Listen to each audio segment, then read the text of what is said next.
안녕하세요. 반갑습니다. 저는 카이스트 전산학부의 조교수인 강지훈이라고 합니다. 이 비디오에서는 오늘 제가 전산학이란 무엇인가에 대해서 간단히 설명드리고, 특히 전산학적 방법론으로 어떤 문제를 어떻게 풀 수 있을까에 대해서 좀 더 자세히 설명드리고자 합니다. 먼저 이제 전산학의 목적은 역시 이제 인류에 기여하는 건데요. 이제 전산학적인 방법론으로 인간과 사회의 여러 가지 문제를 해결하는 게 이제 전산학의 궁극적인 목적이라고 할 수 있겠습니다. 이제 우리 카이스트 전산학부의 미션도 공식적인 미션도 이제 휴먼 센트릭 컴퓨팅, 인류 중심의 컴퓨팅을 이제 중심 미션으로 삼고 있고요. 근데 사실 이렇게만 보면은 이게 전산학이랑 다른 학문이랑 그렇게 크게 다를 게 없어 보이는 거죠. 이제 인간과 사회를 문제를 해결하는 거는 뭐 전산학도 그렇고 뭐 전기공학도 그렇고 뭐 물리학도 그렇고 뭐 정치학도 그렇고 철학도 그렇고 세상에 있는 거의 모든 학문 분야가 이제 인류에 기여하는 거를 이제 최종적인 목적으로 삼고 있습니다. 그러면 이제 질문은 전산학을 전산학답게 만드는 게 뭐고 전산학을 다른 학문과 구별짓는 게 뭐냐, 뭐 이거에 대해서 조금만 더 자세히 설명해 드리려고 하는데요. 제가 생각하기에 그렇게 전산학을 전산학답게 만드는 방법론적인 특질은 이제 추상화와 자동화라고 볼 수 있겠습니다. 추상화는 이제 영어로는 abstraction이라고 말하는 건데, 일단 기본적으로 뭔가 좀 간단하게 보는 거예요. 뭔가 현실 세계가 너무 복잡하니까 이거를 너무 복잡한 디테일들을 다 챙기지 않고 좀 단순히 보자. 이런 게 이제 추상화의 이제 방법론이라고 볼 수 있겠습니다. 추상화에는 이제 크게 두 가지 이제 구체적인 예시가 있는데, 하나는 이제 제가 잘라내기라고 말한 게 있는데요. 이건 너무 구체적인 것들은 그냥 무시하는 겁니다.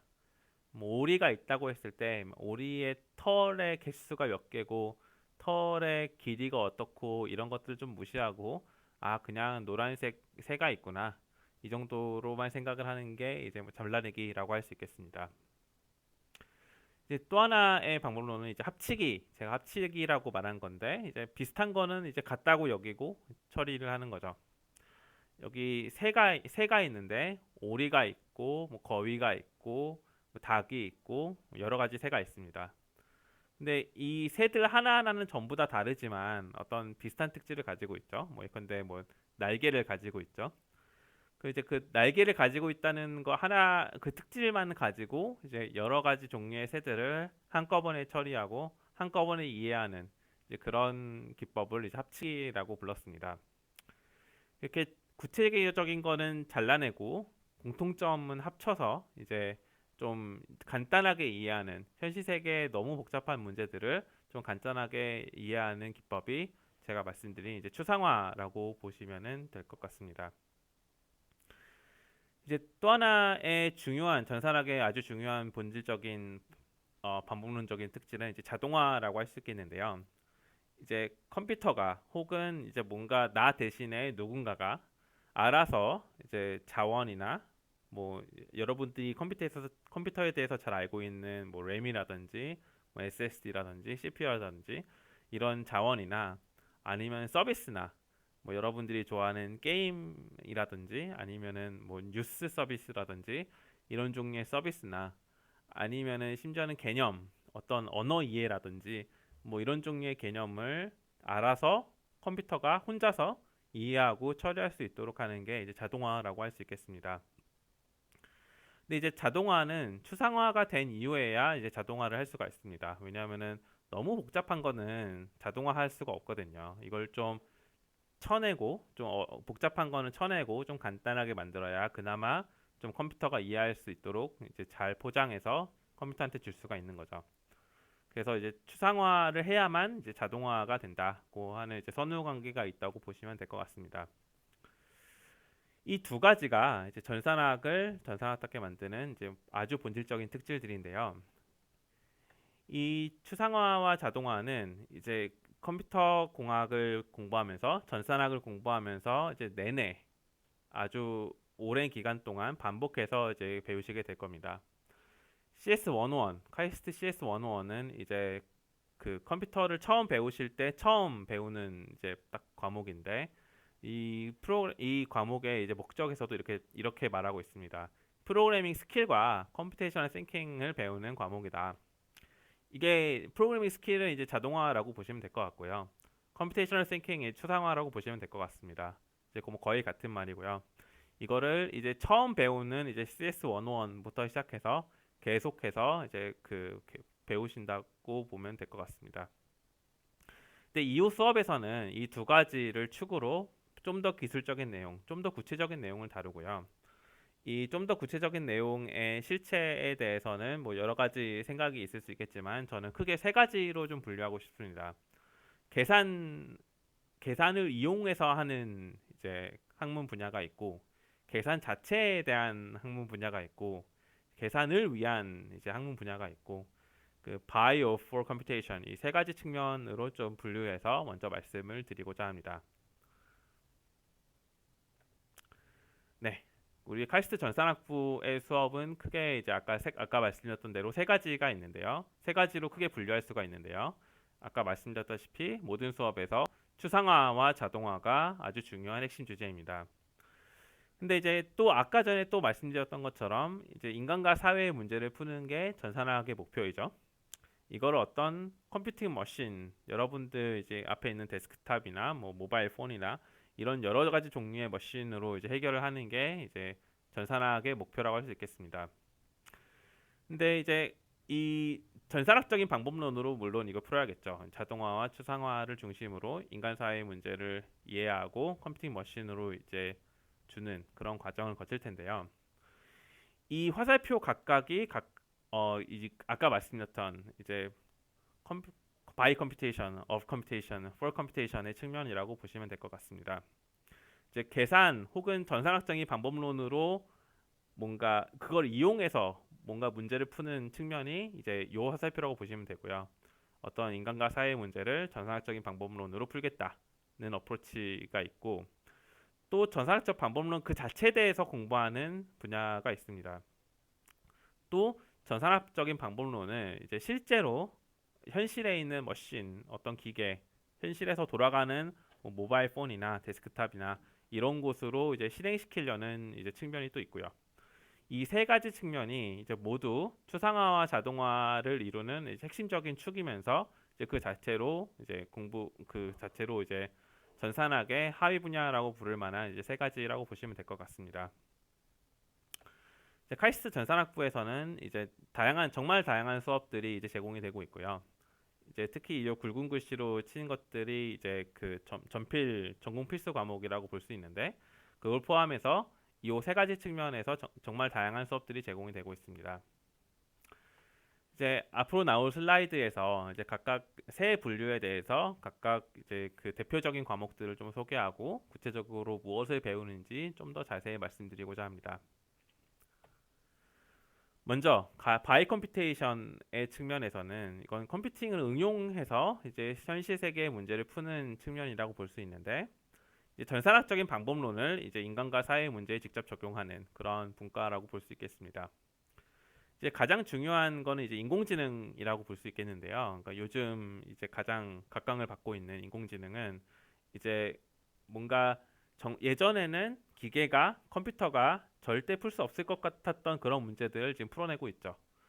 예컨대 2016년에는 이제 이세돌 국수를 이제 바둑으로 이기는 알파고가 나왔고 요즘 최근에는 알파폴드라고 이제 뭐 단백질 구조접합 문제를 자동으로 잘 푸는 그런 인공지능도 나오고 체스는 이미 예전에 이제 세계 챔피언을 이기고 이제 그런 식으로 굉장히 지금은 예전에는 컴퓨터는 이런 건 절대 못할 거야. 이거는 인간의 지능의 영역이야라고 생각했던 정말 많은 문제들이 컴퓨터가 자동으로 이제 풀어내고 있습니다.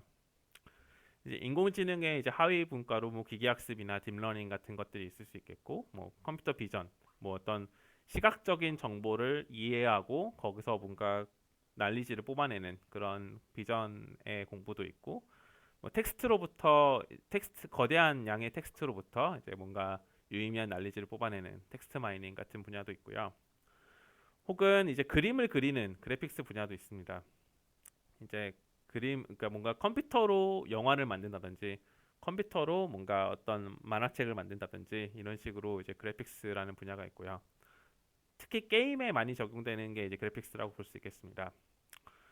또 소셜 컴퓨팅이라는 분야가 있는데 얘는 이제 어떤 소셜한 활동들, 뭐 사람 그 인터넷이나 뭐 트위터나 뭐 페이스북 같은 소셜 미디어 서비스에서 이제 사람들이 어떻게 상호작용하는지, 거기에 혐오와 배제 같은 것들이 있는지 뭐 이런 것들을 판단하는 종류의 일들이 있고요. 뭐 유전자 분석이나 등등 이제 바이오에서도 엄청나게 많은 응용이 있고, 산업 현장이나 아니면은 그 뭐 장애인들을 위한 로봇 같은 데서도 이제 컴퓨테이션이 굉장히 많이 응용이 되고 있습니다. IT 서비스는 말할 것도 없고요. 이제 또 이제 컴퓨팅이 정말 삶의 많은 부분에 침습하고 많은 부분을 바꿔놓았기 때문에 이로 인해서 어떤 윤리적인 문제가 발생하고 사회적인 문제가 발생하는지 공부하는 분야도 있습니다. 다음 이제 오브 컴퓨테이션의 측면에 대해서 좀 더 말씀을 드리고 싶은데요. 이제 컴퓨팅의 이론이라고 보시면 될 것 같습니다. 전산학적 방법론 그 자체에 대해서 공부하는 분야이고요. 가장 중요한 과목은 역시 알고리즘이라고 볼 수 있겠는데요. 이제 어떤 문제가 주어졌을 때 이거를 어떻게 수학적으로 잘 이해해서 수학적인 답을, 수학적으로 일단 딱 떨어지는 답을 찾아낼 수 있을 것이냐, 이런 공부가 이제 알고리즘의 공부라고 할 수 있고요. 이 알고리즘의 공부를 하기 위해 그 뭐 선행 조건으로 뭐 자료 구조를 공부한다든지 어떤 자료를 어떻게 저장할 것이냐에 대한 공부를 한다든지, 아니면은 뭐 이게 계산 가능한 문제냐 아니냐 뭐 이런 걸 따지는 뭐 계산 이론에 대해서 나중에 공부하실 수 있을 겁니다. 이제 컴퓨팅 이론을 이제 뒷받침하는 이제 거대한 다른 축 중에 하나는 이제 프로그래밍 언어라는 분야가 있는데요. 이제 프로그래밍 언어는 이제 컴퓨터와 컴퓨터 혹은 컴퓨터와 사람 사이에 어떻게 하면 의사소통을 하고 어떻게 내 의도를 명확하게 표현해서 상대방이 저 컴퓨터가 잘 이해할 수 있게 만들지에 대한 이제 공부라고 할 수 있겠습니다. 뭐 이제 수리 논리 혹은 프로그래밍 논리, 소프트웨어 논리 같은 이제 것으로 이제 프로그램을 작성하고 뭐 검증하는 그런 일을 할 수도 있고요. 또 하나의 거대한 축은 이제 소프트웨어 공학이라고 할 수 있는데, 어떤 이 두 가지 알고리즘과 프로그래밍 언어의 측면이 좀 비교적 작은 프로그램을 어떻게 잘 이해할 수 있을까에 좀 더 집중이 있다면은, 소프트웨어 공학은 어떻게 하면은 큰 소프트웨어, 큰 하드웨어를 어떻게 잘 만드느냐에 관심이 있습니다. 그래서 뭐 테스팅을 어떻게 하냐, 뭔가를 만들었는데 소프트웨어를 만들었는데 이게 올바른 행동을 한다는 거를 어떻게 확인할 수 있느냐, 아니면은 정말 많은 사람들이 뭐 10명 이상의 사람들이 혹은 100명, 1000명의 사람들이 하나의 프로젝트에 어떻게 협력을 해서 잘 이제 어떤 소프트웨어를, 커다란 소프트웨어를 협력해서 만들 수 있을 것이냐, 이런 거에 대한 공부가 있을 수 있겠습니다. 이제 마지막 측면은 이제 for computation의 측면인데요. 이제 컴퓨테이션을 하기 위해서, 계산을 하기 위해서 이제 필요한, 어떻게 하면은 컴퓨테이션 자체를 좀 구현할 수 있을 것이냐, 현실 세계에서 컴퓨팅이라는 어떤 추상적인 개념을 현실 세계에 어떻게 실현시킬 수 있을 것이냐에 대한 공부라고 할 수 있겠고요. 가장 중요한 과목은 제가 생각하기에는 이제 전산기 조직이라는 과목이 있는데, 이거는 뭐 컴퓨터 오르가나이제이션, 뭐 컴퓨터 구조 뭐 이런 식으로 말하기도 하고요. 기본적으로 컴퓨터가 어떻게 생겼는지에 대한 공부입니다. 뭐 CPU는 어떻게 생겼고, 뭐 DRAM은 어떻게 생겼고, 그 사이의 연결은 어떻게 돼 있고, 뭐 SSD는 어떻게 생겼고, SSD로부터 뭐 CPU까지는 어떻게 자료가 이렇게 왔다 갔다 하고, 이런 식의 구조를 배우는 것이 이제 전산기 조직이라고 볼 수 있겠고요.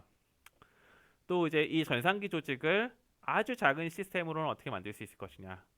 뭐 인베디드 시스템이라고 하면 이제 굉장히 작은 시스템이라고 볼 수 있는데, 뭐 여러분들의 이제 그 핸드폰에 들어가는 시스템도 인베디드 시스템이라고 볼 수 있고요. 아니면은 여러분들의 뭐 초인종에 들어가는 어떤 소프트웨어, 하드웨어 시스템도 뭐 인베디드 시스템이라고 볼 수 있고, 어쨌든 굉장히 작은 여기저기 널려 있는 그런 시스템을 어떻게 설계하느냐에 대한 질문이고요. 모바일 시스템은 그 중에서도 이제 핸드폰, 주로 핸드폰이나 뭐 이제 뭐 아이폰, 아이패드 뭐 이런 기기에 어떻게 어떻게 이제 구성하고 거기에 어떻게 하면은 우리가 원하는 워크로드를 실행시킬 수 있을 거냐에 대한 공부라고 할 수 있겠습니다. VLSI는 이제 반도체를 만드는 방법론이라고 볼 수 있겠는데요. 뭐 이제 전산기 조직을 배운 이후에 컴퓨터가 어떻게 생겼는지를 약간 추상적으로 배운다면은 그거를 실제로 어떻게 하면은 정기 회로로 구성할 수 있을 것이냐에 대한 이제 그 공부라고 볼 수 있겠습니다. 이제 전산기 조직만큼 중요한 혹은 그것보다 더 중요한 과목은 이제 운영체제라고 볼 수 있겠는데요. 운영체제는 이렇게 컴퓨터가 이렇게 생겼을 때 이제 컴퓨터의 여러 가지 파트들을 어떻게 잘 협력을 시켜서 우리가 원하는 일을 할 수 있도록 소프트웨어를 만드느냐에 대한 공부라고 할 수 있겠습니다. 여러분들이 이제 컴퓨터에 앉아서 뭐 스페이스를 치고 뭐 기억을 치고 이러면은 화면에 스페이스가 딱 나타나고 기억이 딱 나타나죠. 근데 이게 잘 생각해 보면은 엄청나게 많은 컴포넌트들이 협력을 통해서 이제 그런 행동을 하는 건데요. 키보드가 어떻게 입력을 누르면은 어떤 신호가 이렇게 가서 그게 어떻게 하면은 CPU한테 도달을 해서 그 CPU가 어떻게 하면은 화면에까지 이렇게 딱 출력을 기억자를 딱 출력을 해주느냐 이것들이 모두 다 이 컴퓨터 안에 있는 모든 컴포넌트들이 전부 다 이제 협력을 잘 해야만 그런 것들이 이제 이루어질 수가 있는데요. 그 협력하는 운영하는 이제 그 소프트웨어를 운영 체제라고 부르고 이 과목에서는 운영 체제를 어떻게 만드는지에 대해서 공부합니다. 이제 그거에 이제 선행 과목으로 뭐 시스템 프로그래밍 과목도 있고 특히 네트워크에 집중을 해서 뭐 이제 여러 컴퓨터들 사이에 네트워크를 어떻게 디자인하느냐 그 사이에 커뮤니케이션을 의사소통을 어떻게 하도록 만드느냐에 대해 집중한 과목도 있고 뭐 데이터베이스라고 이제 데이터를 어떻게 정규화해서 잘 저장하느냐에 대해 특히 이제 그 집중해서 배우는 과목도 있습니다. 이제 컴파일러라는 과목이 되게 재밌는 과목인데요. 컴파일러라는 과목은 이제 여러분들이 아주 고수준 언어로 쓴 프로그램, 뭐 예컨대 파이썬으로 쓴 프로그램이나 아니면 뭐 C로 쓴 프로그램을 어떻게 하면은 컴퓨터가 알아듣도록 번역을 하느냐, 뭐 그 번역을 실제로 하는 이제 기기를 이제 컴파일러라고 부릅니다.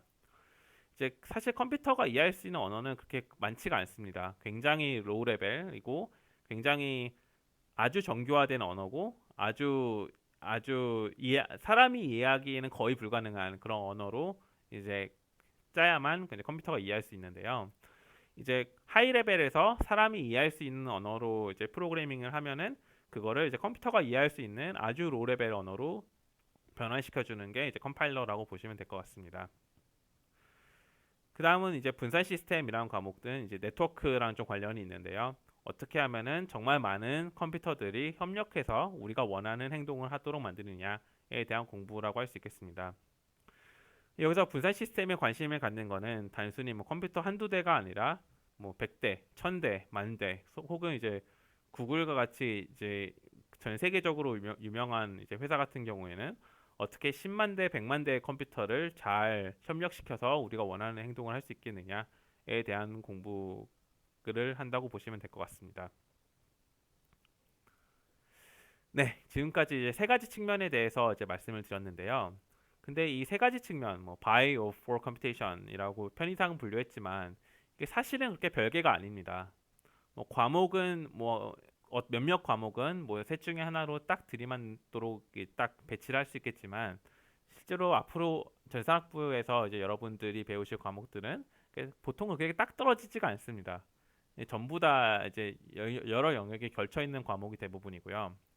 또 게다가 전산학은 뭐 또 그 세 가지 딱 한정된다기보다는 그냥 추상화, 자동화, 계산에 관련된 그 모든 것에 그냥 관심이 있는 과목 학문이라고 보시면 될 것 같습니다. 제 경험을 통해서 좀 예를 좀 말씀을 드리고 싶은데요. 특히 두 가지 예를 드리고 싶습니다. 하나는 이제 머신러닝을 위한 시스템이 있고요. 또 하나는 전산기 조직의 실행 의미에 관한 이야기를 하나 드리고 싶은데요. 제가 이제 카이스트 전산학부에 합류하기 전에 이제 프리오스 AI라는 회사를 다니면서 이제 딥러닝 네트워크를 빠르게 실행하기 위한 반도체와 런타임 시스템을 개발하는 일을 했었습니다. 그래서 여기서 이제 딥러닝 네트워크는 이제 바이 컴퓨테이션의 측면이죠. 우리가 컴퓨테이션을 통해서 어떻게 하면은 딥러닝 네트워크를 빨리 돌릴 수 있을 거냐에 대한 얘기니까 이제 바이라고 할 수 있겠고. 근데 이거를 실제로 시스템을 개발해서 뭐 반도체를 개발하고 그걸 위한 실행 런타임을 개발하는 거는 이제 for computation의 측면이라고 볼 수 있겠습니다. 어떻게 실제로 이거를 실현시키느냐의 측면이고요. 또 이제 of 컴퓨테이션의 측면도 아주 많이 들어있는데 어떻게 하면은 하이 레벨로 사람이 이해할 수 있도록 작성된 딥러닝 네트워크를 컴퓨터가 이해하도록 우리가 새로 만든 반도체가 이해하도록 뭐 컴파일하느냐 뭐 이런 고민들을 했었어야 했고요. 그래서 이 모든 측면이 융합된 이제 그런 연구라고 할 수 있겠습니다. 뭐 이 일을 해서 이제 국제 특허도 이제 낸 게 있고요.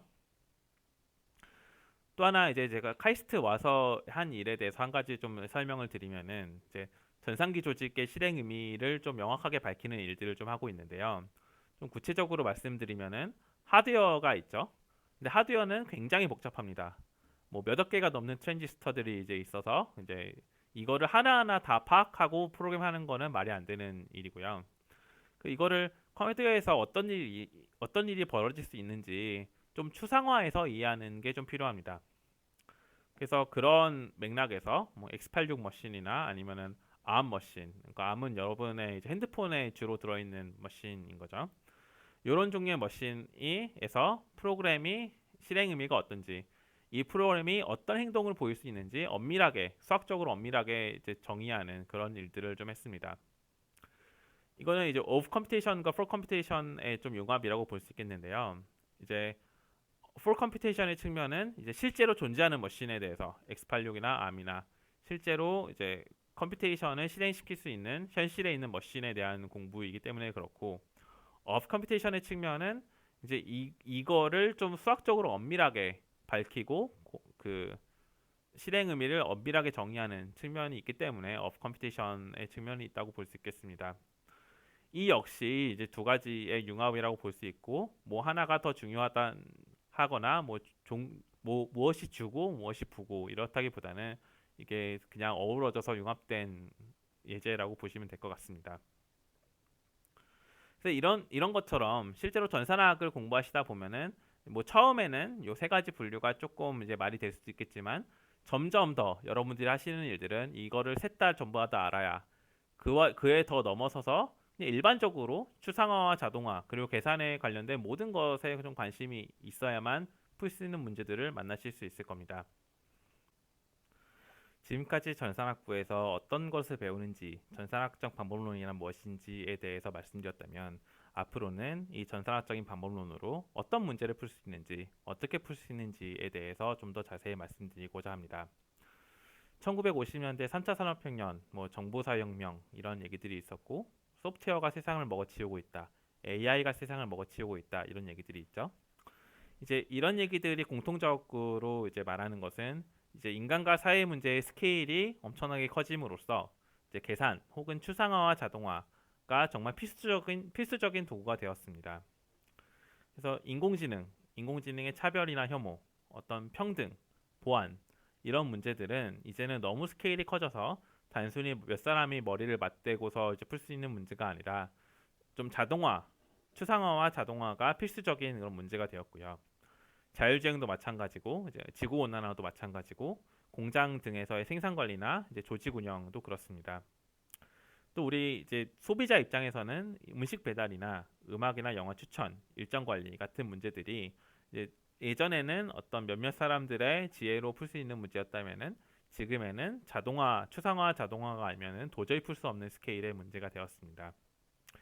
그래서 이렇게 세상에 정말 많은 문제들이 인간과 사회에 관한 정말 많은 문제들이 이제 전산학적인 방법론이 아니고서는 풀 수 없는 것들이 많아졌고 따라서 전산학을 배우신다면은 이런 문제에 접근하는 굉장히 중요한 툴을 갖추시게 되는 것이라고 생각합니다. 그런 의미에서 이제 어마어마한 기회가 정말 열려 있고요. 뭐 창업의 기회도 많고, 뭐 학계에서도 기회가 많고, 뭐 회사에서도 아마 기회가 많으실 겁니다. 근데 반면에 이제 전산학은 이제 어마어마한 책임이 있기도 합니다. 이제 이렇게 전산학적인 방법론이 아니고서는 접근할 수 없는 문제가 많아지기 때문에 우리가 전산학적인 방법론을 배운다면은 이제 이런 세상의 문제들을 이제 좀 해결할 지식인으로서의 책임을 가진다고 저는 생각합니다.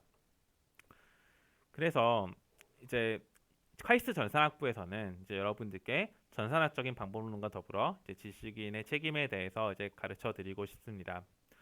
이제 아까 말씀드렸던 이 컴퓨테이션의 세 가지 측면, by computation, of computation, for computation에 대해서 배움과 동시에 이거를 어떻게 하면 융합적으로 사고하고 이거를 통해서 배운 전산학적인 방법론을 통해서 어떻게 현실 세계의 문제를 풀 수 있는지에 대해서 가르쳐 드리고자 합니다.